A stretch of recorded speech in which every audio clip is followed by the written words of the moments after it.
এটা মুরগি না হাঁস? মুরগি। টমেটো ভর্তায় যে মাখানোর সময় বুঝতে পারতেছি ভালো পরিমাণে পেঁয়াজ আছে, অ্যান্ড আই লাইক ইট। রাঙাদ্বীপের কিচেনের তথ্য অনুযায়ী এটা হচ্ছে এখানকার লোকাল হাঁস। এখানকার ভাতটা কিন্তু আমাদের যে সেদ্ধ চাল আমরা খাই ওইরকম ওই সেদ্ধ চালটা না। যারা এই মাছটা খেয়েছেন তারা জানেন এটা বেশ মজার আসলে একটা মাছ। এটা একটু নিয়ে নিই।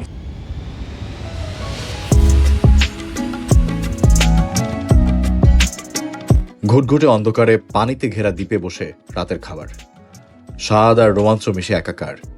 মজাদার সব বাংলা খাবার আর ঝিঝি পোকার ডাক, যেন গল্পের বইয়ের কোনো রহস্য পাতা পড়া হচ্ছে। এমন এক সময় কাটালাম এবারের রাঙামাটি ভ্রমণে। আসসালামু আলাইকুম, আশা করছি সবাই অনেক ভালো আছেন। এই মুহূর্তে আমরা আছি, কাকা কোথায় আছি? আমরা এখন আছি হচ্ছে রাঙামাটি, বালুদ্বীপ বিচ থেকে যাব হচ্ছে রাঙাদ্বীপ। পানিতে ঘেরা এক মাঝারি সাইজের টিলা, অনেকটা পানির উপর ভেসে থাকা এক টুকরো পাথরের মতো। সেখানেই গড়ে উঠেছে নিরিবিলি এক থাকার জায়গা, নাম রাঙাদ্বীপ। রাঙামাটি বাংলাদেশের দক্ষিণ পূর্বাঞ্চলের একটি জেলা, যার ইতিহাস ত্রিপুরার মানিক্য বংশ ও আরাকানি রাজাদের দ্বন্দ্ব, মুঘল শাসন এবং ব্রিটিশ আমলের প্রশাসনিক পরিবর্তনের সাথে জড়িত। 1860 সালে এটি পার্বত্য চট্টগ্রাম জেলার অংশ হয় এবং 1984 সালে পূর্ণাঙ্গ জেলা হিসেবে আত্মপ্রকাশ করে। ঢাকা থেকে দীর্ঘ এক যাত্রা শেষে বালিদ্বীপ পৌঁছে অপেক্ষা করছিলাম রাঙাদ্বীপে যাওয়ার নৌকার জন্য। এই বালিদ্বীপ ব্রিজের গোড়া থেকেই আমাদেরকে নিয়ে যাবে।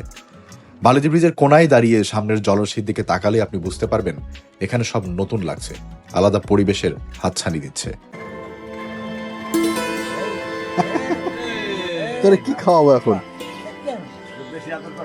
ওই খাওয়াবো কি? সব দোকান তো বন্ধ।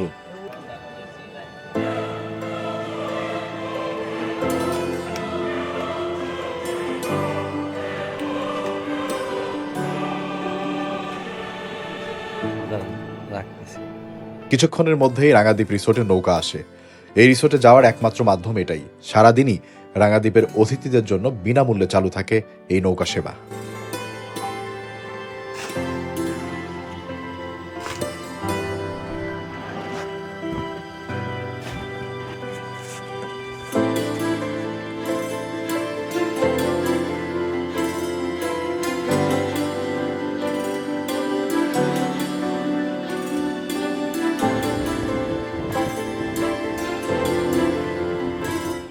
আমরা মাত্র 5-6 মিনিটে পৌঁছে গেলাম হচ্ছে রাঙাদ্বীপ।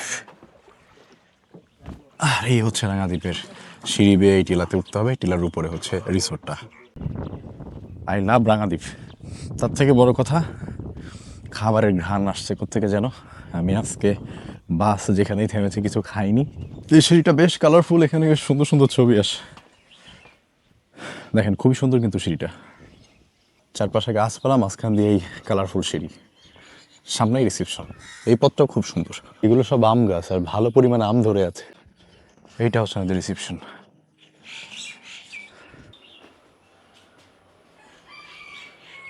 রিসোর্টের ভাড়া এক এক সময় এক এক রকম থাকে।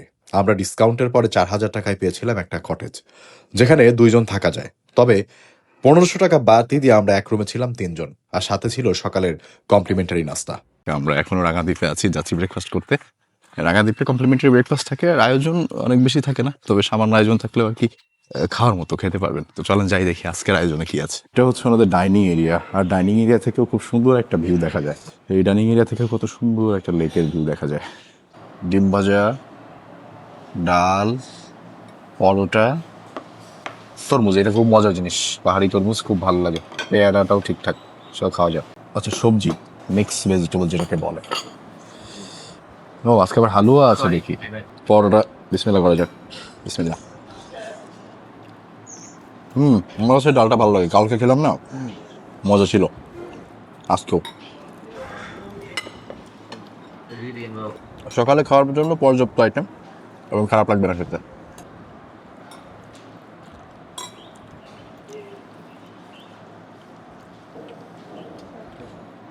রাঙাদ্বীপের 2 রূপ, দিনের বেলা সবুজে ভরপুর, আলো ঝকঝকে এক জায়গা, সামনে পানি আর নৌকা ছুটে চলার দৃশ্য। রাতে একদম শুনশান, গা ছমছম এক পরিবেশ। দুইটাই আপনাকে ভালো লাগে কাজ করাবে। এখন রাত বাজে হচ্ছে 8:30, আর আমরা বসে আছি রাঙাদ্বীপ রিসোর্ট আর রেস্টুরেন্ট এরিয়াতে। রাতের খাবার এখানেই খাবো। আমরা বেশ কিছু আইটেম অর্ডার করেছি ওনাদের। আমি আগে একবার এসেছিলাম, তখন ভর্তা খেয়েছিলাম, বেশ মজা ছিল। ভর্তা অর্ডার করেছি, ডাল, দেশি মুরগি, দেশি হাঁস, এইখানকার কাপ্তায়ের যে একটা মাছ পাওয়া যায়, বাসা মাছ বেসিক্যালি সব জায়গায় পাওয়া যায়, এগুলো বিলে এবং নদীতে সব সময় পাওয়া যায় আর কি। সেটা অর্ডার করেছি, বেশ কয়েকটা আইটেম আছে, খাওয়াটা জমজমাটি হবে। আমার এখানকার খাওয়ার অভিজ্ঞতা ভালো, আগে খেয়েছিলাম ভালো ছিল, এখনকার সিচুয়েশন জানি না, তবে হোপফুলি ভালোই হবে। তো আমাদের খাবার দাবার কিন্তু চলে আসছে, বেশ অনেক আইটেম, মুরগি আছে, হাঁস আছে, ভর্তা আছে। আমি আপনাকে দেখাচ্ছি আমরা কী কী নিয়ে এসেছি। রাঙাদ্বীপের কিচেনের তথ্য অনুযায়ী এটা হচ্ছে এখানকার লোকাল হাঁস, সেটা রয়েছে। এখানে রয়েছে ওনাদের স্টাইলে যে শুটকি ভর্তাটা হয় সেটা। আর এটা হচ্ছে বাসা মাছ, এই মাছটা আমি আগে খেয়েছি, খুবই সুস্বাদু হয়। এটা ডাল, টমেটো এবং ধনেপাতা দিয়ে ডাল এটা। এখানে আলু ভর্তা রয়েছে একদম বাটি ভর্তি। এটা রয়েছে চিকেন, এখানকার দেশি চিকেন। আর এখানে রয়েছে ওনাদের টমেটো ভর্তা। আর অবশ্যই এর সাথে ভাত তো রয়েছেই, সাথে ওনারা একটু সালাদও দিয়েছে। খাওয়া দাওয়ার আইটেম কিন্তু বেশ ভালো, মানে সব দেশি আইটেম, বাংলা খাবার আমার যেরকম পছন্দ আর কি। তো চলেন দেরি করবো না, আমরা খাওয়াটা শুরু করে দিই। তো ভাত নিয়ে নিছি, আমি ভর্তাটাই শুরু করব। অলরেডি অপু হচ্ছে ভর্তা সব খাই শেষ করে ফেলতেছে, শুটকি ভর্তা মজা দেখে অর্ধেক খাইয়ে ফেলছো। তো আমি একটু নেই। আমার আর পিওলালকে অপু ইদানিং মানে তোয়াক্কা করছে না, সে যা ইচ্ছা সব খাইয়ে ফেলে, যা ইচ্ছা সব করে ফেলতেছে, মানে একটা এলাহি ব্যবস্থা তার। সরকারি লোকজন তো বুঝেন, সরকারি চাকরিজীবী লোকজনটা একটু এমনই হয়। যাই হোক, আমরা তো সরকারি চাকরিজীবী না, আমাদের একটু ভেবেচিন্তে খেতে হবে। চলেন প্রথমেই হচ্ছে আমরা ভর্তা দিয়ে শুরু করি। শুটকি মাছের ভর্তা এটা, কিন্তু ভরপুর মরিচ দেয়া আছে, কাঁচা মরিচ, শুকনা মরিচও আছে, দুইটার কম্বিনেশন করা। এখন আমার বন্ধু অপুর কাছে তো খুব ভালো লাগলো, দেখা যাক আমার মুখে কেমন লাগবে। বিসমিল্লাহ।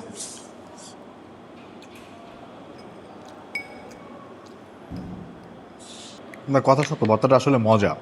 সত্যি বলতে হচ্ছে শুটকি ভর্তায় ওনাদের ভাজা পেঁয়াজ আছে, তার সাথে কাঁচা মরিচটা দেয়া আছে।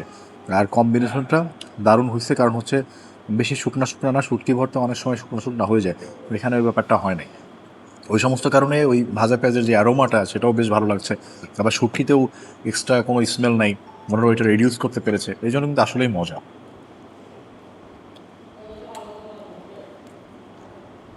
ভর্তা শুটকির পরিমাণ অনেক বেশি।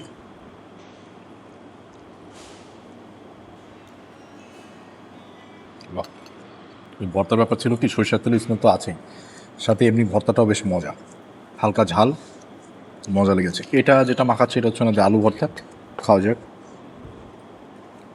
উম, আলু ভর্তায় যে সরিষার তেলটা দিচ্ছে না, মুখে দেওয়ার সাথে একদম নাক দিয়ে উঠে আমার মাথা পর্যন্ত চলে গিয়েছে। আহ, বেশ ঝাঁঝালো ফ্লেভার। দুইটা ভর্তা নিয়েছি, দুইটাই মজা।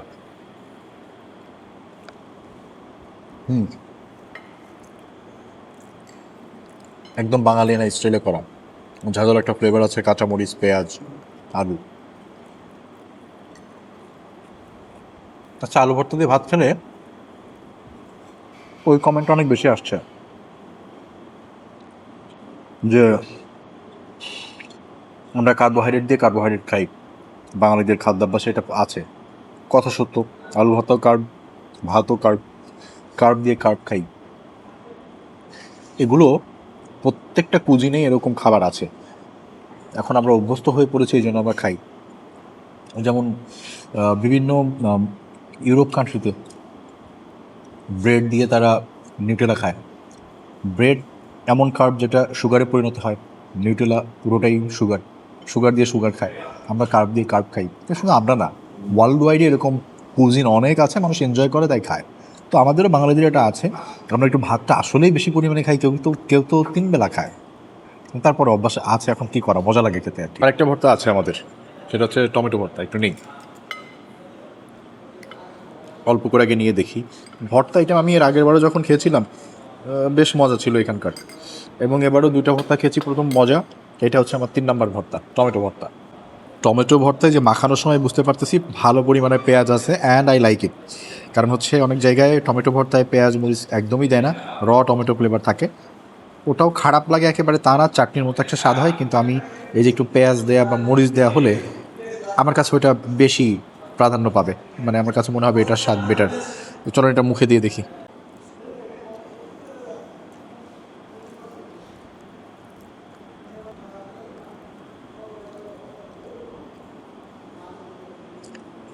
এবার তোটাও মজা, তবে এখানে একটা ব্যাপার হয়ে গিয়েছে কি, ফ্লেভারটা তো সুইট ফ্লেভার। হ্যাঁ টমেটোর ফ্লেভারটা নষ্ট হয়ে গেছে এখানে। ওই পেঁয়াজ আর একটা ফ্লেভার যেটা বেশি হয়ে গেছে, এখানেও একটু বেরেস্তা ঢুকাই দিয়েছে, এবং বেরেস্তা ঢুকানোর কারণে আমার মনে হয় টমেটো ভর্তার স্বাদটা একটু টমেটোর মতো নাই। যারা এই মাছটা খেয়েছেন তারা জানেন এটা বেশ মজার আসলে একটা মাছ। এটা একটু নিয়ে নিই। সাইজটা বাসা মাছ, বড় বাসা মাছের অনেক দাম, এর অত পাওয়া যায় না, তবে এই ছোট বাসা মাছ মোটামুটি পাওয়া যায়। একেবারে ছোট তা না, মোটামুটি সাইজ আর কি, বেশ খাওয়ার মতো। টমেটো দিয়ে করা, টমেটো আর কাঁচামরিচ দিয়ে ঝোল করা। তো প্রথমে ঝোলটাই আগে মুখে দিব, যে মাছের ঝোলটা কেমন হয়েছে। মাছের স্বাদ তো আমার পরিচিত, তবে এখানকার রান্নার স্টাইলটা অবশ্যই একটু আলাদা হয়। খাওয়া যাক।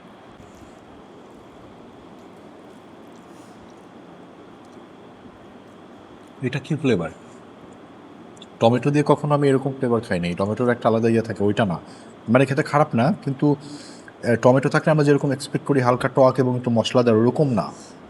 খুবই কম মশলার, কিন্তু একটা বাটারই একটা ফ্লেভার আছে, একটা বাটার বাটার একটা ফ্লেভার পাচ্ছি এখান থেকে, ইউনিক। মাছটা খাওয়া যায়। কিন্তু লোকাল কোনো ইনগ্রিডিয়েন্ট এটা আমরা জানি না।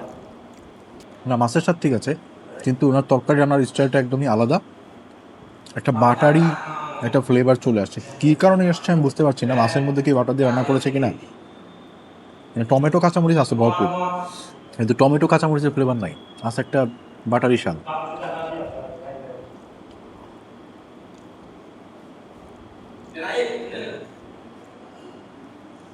তবে মাছটা ভালো। না, হালকা ভেজে রান্না করছে, বেশ মজা। মাছটা বেশ মজা। ওইটা এই প্লেটে দিয়ে দেন যে কটা আছে। হ্যাঁ, আহ, এই বাসা মাছ, পদ্মার বাসা মাছ যেগুলো হয় বড় বড়, এত দাম এগুলোর, কারণ পাওয়া যায় না। এটা মুরগি না হাঁস? মুরগি। এটা হচ্ছে এখানকার দেশি মুরগি। আর একটু ঝোল নিয়ে নিই, বাস দেখা যাক। মশলাদার রান্না এটা, একদম গাঢ় ঘন ঝোল। ঝোলটা দেখে ভালো একটা আইডিয়া পাওয়া যাচ্ছে, ঘন ঘন ঝোল। একটু ঝোলটা আগে মাখাবো এবং ঝোলের স্বাদ নিব। মাংসের ঝোলটা অনেক বেশি ইম্পর্ট্যান্ট, আমরা যে স্টাইলে খাই এই স্টাইলে রান্না করলে আর কি। দেখা যাক। এখানকার ভাতটা কিন্তু আমাদের যে সেদ্ধ চাল আমরা খাই ওইরকম ওই সেদ্ধ চালটা না, খুবই চিকন চাল, হালকা একটা ঘ্রাণও আসছে। আমি আসলে বুঝতে পারছি না, পোলাও চালের ভাত না, কিন্তু একটা ঘ্রাণ আছে কেমন যেন, আমি জানি না আসলে কী চাল এটা। ঝোলটা মুখে দিই, মশলাদার, তবে একদমই ওই কিক নাই, মশলার অনেক ধক নাই, ঝালের ধক নাই, আবার খেতে মজাও লাগছে। হালকা ওনারা কি একটা উপাদান দিচ্ছে যেটাতে মাছেও আমি পেয়েছি, মাছের ঝোলটায় হালকা একটা বাটার বাটার একটা ঘ্রাণ। ঠিক এই চিকেনের ঝোলটাতে ওরকম একটা বাটার বাটার ঘ্রাণ আছে। আসলে কি বাটার দিয়ে রান্না করছে কিনা।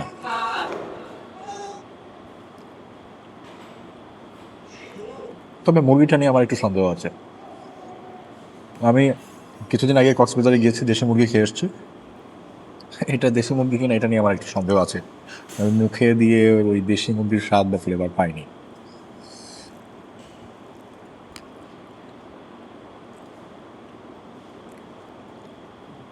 আমার অভিজ্ঞতা বলছে এটা দেশি মুরগি না। ঝোলটা খেতে ভালো, মুরগি রান্না ভালো হয়েছে, তবে মুরগিটা দেশি না। দেশি মুরগির স্বাদ এমন হওয়ার কথা না।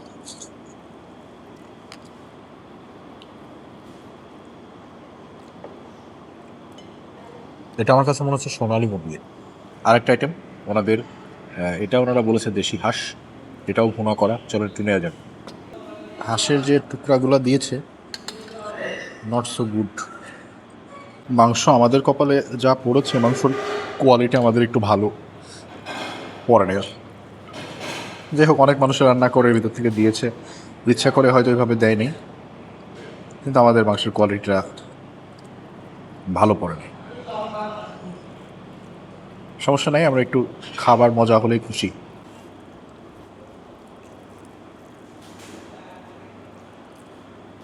সেই একই ফ্লেভার, তবে এখানে মশলার ব্যবহার একটু বেশি হয়েছে।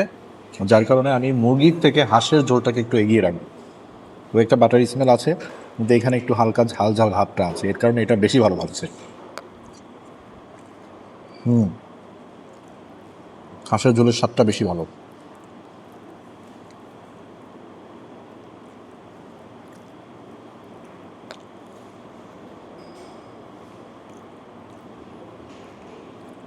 হাঁসের মাংসটা মজা, মাংসও ভালো, ভালো মতো সেদ্ধ হয়েছে, মাংসের স্বাদটাও ভালো পাচ্ছি, প্লাস এটার যে মশলাটা দিয়ে রান্না করা ঝোল সেটার সাথে দুর্দান্ত, ভাতের সাথে মাখিয়ে খাওয়ার পরে মজা লাগছে।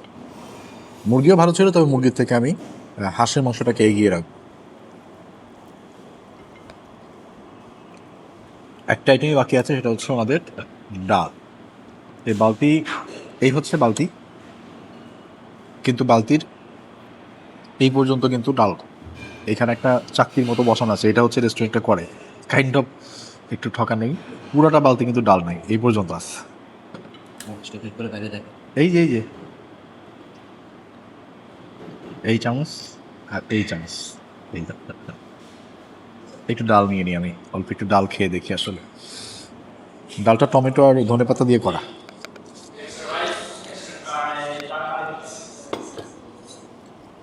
ডালের স্বাদটা খারাপ না, ডালের স্বাদ র ডাল যেমন হয় এরকম, সাথে ওই যে কুচি কুচি করে টমেটো দিয়েছো না, ভালোই লাগছে কিন্তু। খাবারের স্বাদ নিয়ে এখানে খুব বেশি কমপ্লেন করার মতো নাই, ভালোই রান্না করো না। আলহামদুলিল্লাহ, রাতের খাবারটা কিন্তু বেশ ভালোই হয়েছে। হ্যাঁ, ঠিক আছে, একটু অন্যরকম স্বাদ বা টেস্টি ছিল বেশিরভাগ আইটেমই, আমি খেয়ে মজা পেয়েছি। এখানে কিন্তু রিসোর্টটা সুন্দর, খাবার দাবারের দাম কিন্তু যথেষ্ট বেশি, কারণ এই আইল্যান্ডের ভেতরে একটু বেশি দাম নেয়, চড়া দাম নেয়।